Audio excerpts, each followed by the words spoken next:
যুদ্ধবিরতি চললেও যুক্তরাষ্ট্র ও ইরানের মধ্যে এখনো কোনো সমঝোতা হয়নি। ইসলামাবাদে টানা ২১ ঘন্টার আলোচনার পরও চুক্তিতে পৌঁছাতে ব্যর্থ হয়েছে দুই পক্ষ।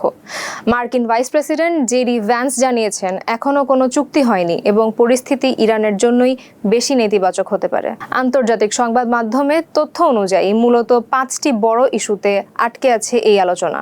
যুক্তরাষ্ট্র চায় ইরান পুরোপুরি ইউরেনিয়াম সমৃদ্ধকরণ বন্ধ করুক। ইরান বলছে তাদের কর্মসূচি শান্তিপূর্ণ ও বেসামরিক উদ্দেশ্যে। যুক্তরাষ্ট্র ২০ বছরের স্থগিতের প্রস্তাব দিলেও ইরান ৫ বছরের প্রস্তাব দেয়, যা প্রত্যাখ্যাত হয়। যুক্তরাষ্ট্র চায় ইরান তার প্রধান পারমাণবিক স্থাপনা ভেঙে ফেলুক এবং অতিরিক্ত সমৃদ্ধ ইউরেনিয়াম হস্তান্তর করুক, কিন্তু ইরান এ বিষয়ে কোনোভাবেই রাজি নয়। বিশ্বের গুরুত্বপূর্ণ এই জলপথের নিয়ন্ত্রণ ইরানের হাতে। ইরান চায় বন্দর অবরোধ তুলে নেওয়া হোক। অন্যদিকে যুক্তরাষ্ট্র বলছে কোনো শর্ত ছাড়াই প্রণালী উন্মুক্ত রাখতে হবে। ইরান দাবি করছে প্রায় $২০ বিলিয়ন জব্দ সম্পদ ফেরত দিতে হবে এবং সব নিষেধাজ্ঞা তুলে নিতে হবে। এটি আলোচনার অন্যতম জটিল বিষয় হয়ে উঠেছে। ইরান যুক্তরাষ্ট্র ও ইসরায়েলের হামলার জন্য প্রায় $২৭০ বিলিয়ন ক্ষতিপূরণ দাবি করেছে।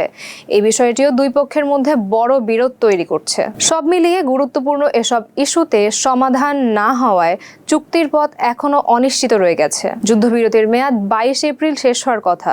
এর আগে দ্বিতীয় দফা আলোচনা হবে কিনা তা নিয়েও অনিশ্চয়তা তৈরি হয়েছে।